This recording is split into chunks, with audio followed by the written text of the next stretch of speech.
मैं हूं आपका दोस्त, आपका होस्ट मोहम्मद मुर्तज़ा मुगल और आप देख रहे हैं सदाए कश्मीर न्यूज़ प्रोग्राम सच की आवाज़ के साथ।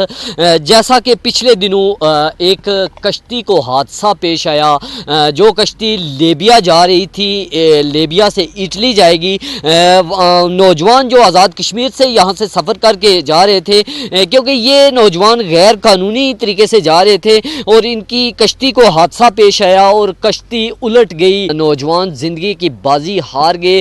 रेस्क्यू तो किया गया लेकिन कुछ ही नौजवान जो बच सके हैं। इस हवाले से हमारे साथ यहाँ पे अहले मोहल्ला मौजूद हैं, हम उनसे बात करेंगे कि वो इस हवाले से क्या कहते। सर ये बताएं, ये कौन सा इलाका है? यहाँ से हमारी इतला जो 13 के करीब नौजवान जो हैं वो गैर कानूनी तौर पर इटली जाना चाह रहे थे। सबसे पहले तो ये बताएं कि इसके अलावा भी यहाँ वादिया बना के और भी नौजवान मौजूद थे, क्योंकि जो इतलात आ रही हैं कि ज़िला कोटली के 43 अफराद जो हैं वो इस साने में लापता हैं अभी तक। तो क्या कुछ इतलात आप तक पहुँच रही हैं? आप चूँकि यहाँ के मकामी भी हैं, वर्षा में भी शुमार होता है, यहाँ पे और भी लोग मौजूद हैं, तो किस तरह से आपको पता चला है कि आपके जो नौजवान हैं वो इस हादसे में जो है वो इस हादसे का शिकार हुए हैं और डेथ हो गई है उनकी? मैं सबसे पहले तो आपका मीडिया का बेहद शुक्रगुज़ार हूँ कि आप हमारी आवाज़ बनने के लिए आए हैं और हमारी जो आवाज़ है वो हुकूमत पाकिस्तान, वज़ीर ख़ारजा और वज़ीर आज़म पाकिस्तान और वज़ीर आज़म आज़ाद कश्मीर तक पहुँचाने के लिए आप यहाँ तशरीफ़ लाएँ। इस मुश्किल वक्त में, इस मुश्किल घड़ी में मीडिया हमेशा मज़लूम और बेबस लाचार का साथी रहा है। यहाँ डिस्ट्रिक्ट कोटली से जो हमारे नौजवान हैं वो तकरीबन 40 से ज़्यादा यहाँ बताया जा रहा है कि वो उसमें हैं, लेकिन सब डिवीज़न खोजटा के गांव बंडली से जो 13 नौजवान थे वो इस वक्त इतलात आ रही हैं कि वो उस कश्ती में हादसे का शिकार हुए हैं। अब ये सिर्फ 13 घर नहीं है, ये पूरी वादिया बना इस वक्त सोग में डूबी हुई है। बदकिस्मती से यहाँ किसी की भी इस वक्त इंतज़ामी सतह पर, हुकूमती सतह पर अप्रोच नहीं है कि आपके जो बच्चे हैं वो वहाँ हादसे का शिकार हुए हैं। रियासत माँ का दर्जा रखती है, तो माँ की तरफ से अभी तक अपनी औलाद के लिए कोई रिस्पांस नहीं आया है कि हम आपके बच्चों को कैसे लाएंगे, किस तरह उनकी डेड बॉडी आपको रिकवर करके देंगे, क्या क्या उनका डेटा है। ये हमारे इस माशरे की, हमारी इस रियासत की बदकिस्मती है और बदकिस्मती तस्वर किया जाएगा। जहाँ हम खड़े हैं यहाँ से लाइन ऑफ कंट्रोल जो है वो तकरीबन, अगर फ़ज़ाई इसका कहा जाए तो वो तकरीबन 1 किलोमीटर भी नहीं बनता है पूरा, और अगर ज़मीन पर देखा जाए तो लाइन ऑफ कंट्रोल से हम तकरीबन 5 किलोमीटर के फासले पर खड़े मौजूद हैं। यहाँ से बहुत सी आवाज़ें या बहुत सी चीज़ें जो हमारे इल्म में आ रही हैं, चूँकि मेरा शोबा सहाफ़त से भी तल्लुक़ है, तो हमारे पास जो इतलात आ रही हैं कि हुकूमत पाकिस्तान इस बात से इनकारी है जी कि ये हमारे लिए बड़ी शर्म की बाइस है कि हम इस बात को, अगर उनकी डेड बॉडीज़ यहाँ रिसीव करेंगे तो ये हमारी बदनामी होगी, मुल्क की बदनामी होगी। नहीं तो लेकिन इसकी बैकग्राउंड पे इस चीज़ पे मेरा एक सवाल है आपसे कि यहाँ पे हुकूमत की बेहिसी देखने में आई है कि नौजवान जो हैं वो कश्ती उलट गई, अपनी जान से हाथ धो बैठे, तब भी ये जो लीडर हैं हजरात जो इस वक्त इक़्तिदार में बैठे हैं, तो इनको इतना एहसास नहीं हुआ कि जिन माओं के बेटे जो है ना इस वक्त मर चुके हैं, तो जो जिन को पैसे आपने दिए हैं तो वो इस हवाले से उनको, उनके लिए उन्होंने क्या इक़दाम किए हैं? क्या वो अरेस्ट हुए हैं? आपका बड़ा जानदार सवाल है।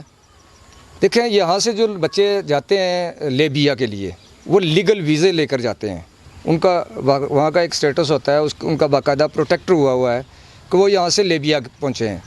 लेबिया वहाँ एजेंट मौजूद होते हैं जो वहाँ से इनको लेकर इटली जाते हैं, वो गैर कानूनी वहाँ से शुरू हो जाता है।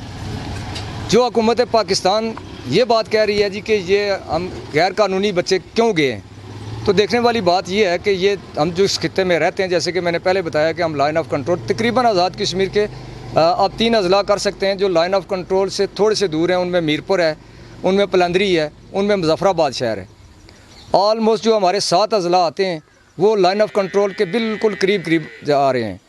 यहाँ रोज़गार का फुकदान है, ना तो यहाँ कोई इंडस्ट्री लगाई जा सकती है ना लगी है, चूँकि ये एक तस्वीर तलब मसला है, मसला कश्मीर जो है, और ये अक़वाम मुत्तहिदा का खड़ा किया हुआ है। आज बदकिस्मती से अक़वाम मुत्तहिदा भी खामोश है, हुकूमत पाकिस्तान भी खामोश है। हम बहुत एहतराम करते हैं हुकूमत पाकिस्तान का, हमारे जो फ़ौजी भाई हैं वो हमारी यहाँ हिफाजत करते हैं और उनकी वजह से ही हम सुकून से सोते हैं। लेकिन दूसरी तरफ अगर देखा जाए तो हमारी नींदें आराम इस वजह से हैं कि आज तकरीबन 1.5 साल से सीज़ फायर तो हो चुका है, लेकिन दूसरी तरफ कोई गौर नहीं करता है कि ना तो यहाँ हमारे लाइन ऑफ कंट्रोल के करीब जो हमारे शहर हैं, जो देहात हैं, वहाँ ना हम खेती बाड़ी कर सकते हैं, ना हमारे माल मवेशी बचते हैं, वो वहाँ से फायर करते हैं, जिसकी वजह से बेरोज़गारी जो है वो बढ़ती जा रही है। जब अमन का माहौल था तो यहाँ से कोई भी नहीं जाता था, लोग बड़े आराम से अपनी खेती बाड़ी करते थे, घर में माल मवेशी पालते थे, उनसे अपना रोज़गार पैदा कर सकते थे। आज जब ये नहीं हुआ है और दूसरी तरफ जो हमारा लिटरेसी रेट है, जो एजुकेशन रेट है हमारा, वो यहाँ वादिय बना का अगर देखा जाए तो वो 97% जाता है, यानी 97% 100 में से यहाँ का लिटरेसी रेट है। ये जो बच्चे इस हादसे का शिकार हुए हैं, इनमें ऑलमोस्ट जो है वो ग्रेजुएट और मास्टर डिग्री होल्डर है। तो इसकी भी एक बैकग्राउंड है कि वो आखिर क्यों गए हैं यहाँ। उनको ना तो कोई जॉब अपॉर्चुनिटी है कि वो यहाँ जॉब हासिल कर सकें। फिर हमारी यहाँ की जो सियासत है, हमारे जो लीडर हैं, जिसने जिसको वोट दिया उसके लिए तो वो करेंगे जी ये हमारा वोटर है तो हम इसको एडजस्ट करेंगे। वो मेरिट नहीं देखते हैं कि हम मेरिट पे क्या करेंगे। अगर वो मेरिट को भी कायम किया जाता तो तब भी हो सकता था। और दूसरी तरफ यहाँ इस वक्त जो है, यहाँ से हमारे जो मुंतखब MLA हैं, मेरे ख्याल में उन्होंने भी अभी तक किसी भी सूरत में किसी भी वर्षा से रब्ता नहीं किया है। अभी कुछ देर पहले यहाँ मुतसिब आला आए थे, वो यहाँ के मकामी रहने वाले हैं, उसकी वजह से वो यहाँ तशरीफ़ लाए। हुकूमत आज़ाद कश्मीर तक की तरफ से, वज़रा की तरफ से, यहाँ के मुंतखब नुमाइंदों की तरफ से आपके सवाल का जवाब ये है कि किसी ने भी इनसे रब्ता नहीं किया। आज हमने अंजुमन ताजरान सहाफ़ियों पे एक कमेटी तश्कील दी है, जिसको कोऑर्डिनेशन कमेटी का दर्जा दिया गया है। हम उस पर कर रहे हैं। कल से हमारा जो अंजुमन ताजरान के प्लेटफार्म से 9 से 10 बजे तक शटर डाउन है। हम वर्षा के साथ हज़ारी यकजहती भी करेंगे और उन मज़लूमों और बेबसों के लिए दुआया तकरीब का भी एहतमाम कर रहे हैं। और दीगर जो हमारा उसमें कोऑर्डिनेशन में ये है कि हम हुकूमत पाकिस्तान, वज़ीर ख़ारजा बिलावल भुट्टो ज़रदारी से ये अपील भी करेंगे, उन तक हम रसाई भी करने की कोशिश कर रहे हैं कि किसी न किसी तरह हम ये मुमकिन बनाएं कि इन वर्षा को कम अज़ कम उन बच्चों की डेड बॉडीज़ तो दे दें। आप हमें ये बताएं कि जो एजेंट था, एजेंट को इन्होंने कितने कितने पैसे दिए हैं? टोटल जो ये वादी बना का एरिया है, यहाँ से कितने नौजवान जो है ना गए थे लीबिया में, और जो ये कश्ती उल्टी है इस पे ख़ास करके ये आपका जो एरिया है सेरी खोरट्टा का एरिया है, इसके कितने नौजवान थे और कितनी रकम बनती है इस हवाले से? देखें जी, ये तकरीबन 24 से ज़्यादा हैं, 24 से ज़्यादा हैं। अभी हम फ़हरिस्तें मरतब करने शुरू करेंगे कल से, तो एग्जैक्ट पता चलेगा कि इस वादी बना से हमारे कितने नौजवान थे जो वहाँ गए हैं। कुछ तो इस कश्ती का हादसे का शिकार हुए हैं। अब इतने बेशुमार लोग हैं जो हमें इस हादसे के बाद अप्रोच भी कर रहे हैं, इस कोऑर्डिनेशन कमेटी बनने के बाद, चूँकि हमने उस पर कॉन्टैक्ट नंबर भी दिया है, कि जिनके बच्चे वहाँ कुछ कैद हो गए हैं, कुछ एजेंटों के पास कैद हैं, कुछ वहाँ की लीबिया की हुकूमत के पास कैद हैं, वो बेबस हैं, लाचार हैं। उनके पास ना तो पैसा है, ना उनके लिए खाना पीना है। और दूसरा आपका सवाल था कि जिस एजेंट को यहाँ से कितने कितने पैसे दिए हैं, कितनी उनकी रकम बनती है, तो ये कैलकुलेशन कर लें कि जो मेरे पास जो इतलात हैं उसके मुताबिक 22 लाख से 25 लाख तक एजेंटों ने यहाँ से लिए हैं पैसे उनसे, तकरीबन 7-7 लाख रुपए। यहाँ मैं थोड़ा सा वाइंड अप करूँगा कि हमारे नॉलेज में आया, जिस तरह हमने तजिया निकाला, पूरी इस वाक़े की तहकीकात की, कि ये जो एजेंट था, कुछ तो पाकिस्तान के एजेंट हैं, लेकिन जिस वक्त जहाँ हम खड़े हैं वस्त बडली में, ये जो 13 लड़के हैं, इनकी जो वीडियो वायरल हुई है, ये कुछ धन्ने का एजेंट बता रहे हैं कि ये धन्ने का यहाँ का मकामी एजेंट है। 22 लाख रुपए एक बच्चे का ले भी रहे हैं, और जब ये लीबिया पहुँचते हैं वहाँ जाकर इनके पासपोर्ट, इनके ID कार्ड और इनके मोबाइल तक जब्त कर लिए जाते हैं। तो इस हवाले से तहसील इंतज़ामिया खोरट्टा का क्या इक़दामात हैं और आज़ाद कश्मीर या डिस्ट्रिक्ट इंतज़ामिया का क्या रोल है इसमें? नहीं, इसमें जो आप बता रहे हैं ना कि ये धन्ने का नहीं है, ये डूंगी जो बॉयज़ हाई स्कूल है उसके करीब का रहने वाला एक राशिद नामी लड़का, जो मेरी इतलात हैं, वो यहाँ से इन बच्चों को लेकर जाता है। उसने आगे कोई कराची में कोई कांटेक्ट किया हुआ है, कराची वाला वो लीबिया लेकर जाता है। तो जैसे कि मैंने पहले बताया है कि ये इसमें एजेंटों का कसूर इस लिहाज से यहाँ मकामी का नहीं है कि ये यहाँ से जो है वो लीगल वीज़ा लेकर देते हैं लीबिया का, जो वर्क परमिट के तौर पर आप उसको कह सकते हैं कि वहाँ वो लेकर जाते हैं। यहाँ से वो लीगल जाते हैं लीबिया के लिए, उसके लिए बाकायदा ये प्रोटेक्टर वगैरह भी करवाते हैं, मेडिकल भी इनका होता है। जब प्रोटेक्टर हो जाता है तो वो हुकूमत पाकिस्तान की रिस्पॉन्सिबिलिटी बन जाती है।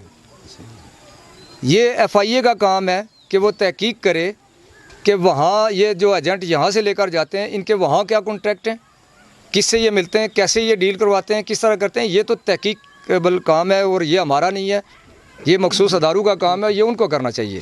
ठीक है, वो कर सकते हैं इसमें। क्या नाम है तुसना? मोहम्मद अयूब। अच्छा, जड़ा लड़का गया है तुसना क्या लगना? छोटा भाई है। अच्छा, ये मैं गल बहु कि कितना अरसा पहले गया तो सोना पाई ते तकरीबन आज एक बाल महीना बच्चा आया इसना, बाकी इसने नाल कितने गए ते क्या मकसद के लिए ते गया सी तू?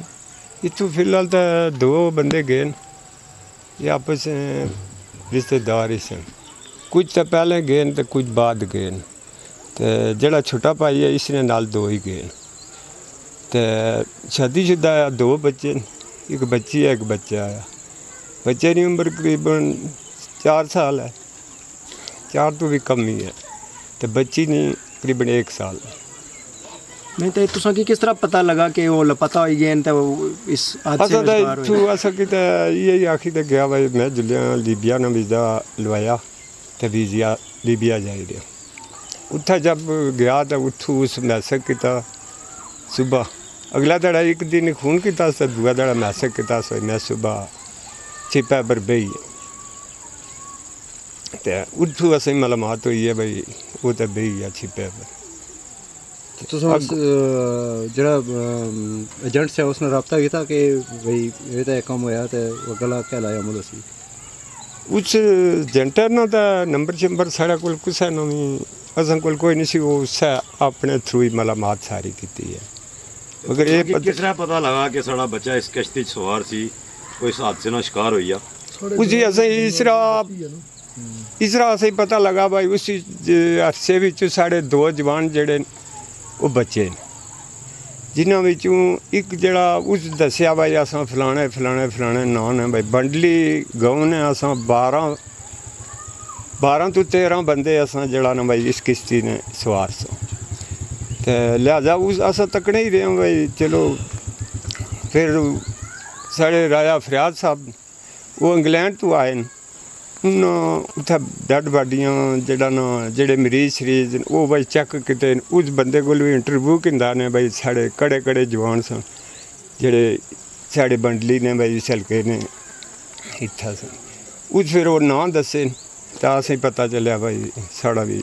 हुकूमत पाकिस्तान दा हुकूमत आज़ाद कश्मीर नाल क्या मुतालबा कर रहे हैं? अस यही मुतालबा कर रहे हैं भाई अस गरीब आदमी हैं, साड़ी हेल्प करो। अच्छा, तो उनमें यह गल बहु कि जड़ा जाहिर है इतना बड़ा सान्या आ 13 नौजवान जड़े ने इन्होंने उम्र क्या हुई सन तो इस एरिए नाल तल्लक रखने हर कार जाहिर गल है मातम है। उम्र इन्ना नहीं कुछ नहीं बस 17 साल है, कुछ नहीं 18 साल है, कुछ नहीं 23 साल है, कुछ नहीं 25 हो सी, कोई मतलब 30 तो थला थला 30 तो उपर। तुसा ना भाई भेजती पहले इत्थे रहा जिसलै ते क्या काम करना सी? उत्थे जिला इत्थे रहा तो ये दिहाड़ी मजदूरी पहले 2 फेरे लाए दुबई, तो कोई नहीं सैटिंग होनी रही तो फिर घर ही तो दिहाड़ियाँ छड़ियाँ बड़ी कम कर, यानी मजबूर होई तंग होई मजबूर होई तो तंग होई तो ज़ाहिर है भाई। ये मैं दसो कि जेडे पैसे तुसा एजेंट की दिते 20-22 लाख रुपया बने जी वो 20-22 लाख रुपया किस तरह करते दिता तुसा? वो जड़ा 2 फेरे दुबई गया तो बस उत्थों ही कोई उस जड़ा ना अपना कोई अजका रखे कोई भैन भारा को भाई कोई दार शार चाहिए तो जड़ा दार शार कुछ दार सदार चाहिए, मगर पैसे उस अपने आप ही किते।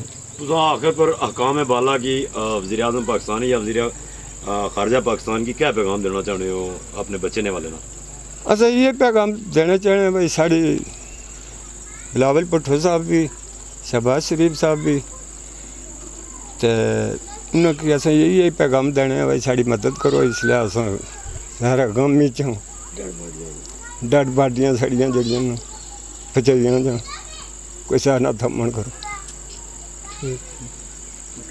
और इन्होंने जो रकम दी है, एजेंटों को जो रकम दी है वो कितनी थी, हम इनसे ये भी जानेंगे। क्यों कि जैसा कि यहाँ से बेरोज़गारी की वजह से नौजवान, जो पढ़े लिखे नौजवान हैं, वो अपना मुल्क देश छोड़ के बाहर के मुल्कों में सेटल होने की कोशिश कर रहे हैं, वहाँ पे मेहनत मजदूरी कर रहे हैं और अपने बच्चों को यहाँ पे पाल रहे हैं। लेकिन ये हुकूमत के लिए एक लम्हा फ़िक्रिया है कि आज का नौजवान, जो पढ़ा लिखा नौजवान है, वो ज़िंदगी से तंग आ जाता है और 2 वक्त की रोटी खाने पे मजबूर हो जाता है। ये हुकूमत के लिए एक लम्हा फ़िक्रिया है और मैं ख़ास करके हुकूमत के आला ऐवानों तक ये उनसे पूछना चाहता हूँ, क्या आप ये जो कुछ कर रहे हैं, आए रोज़ महंगाई हो रही है, आए रोज़ नौजवान कभी खुदकुशी करके मर रहा है, गरीब फाकों पे मजबूर हो चुका है और आज ये जो सानिया है, ये वो बदनसीब एरिया खुरट्टा, वो बदनसीब ये वादी बना का एरिया,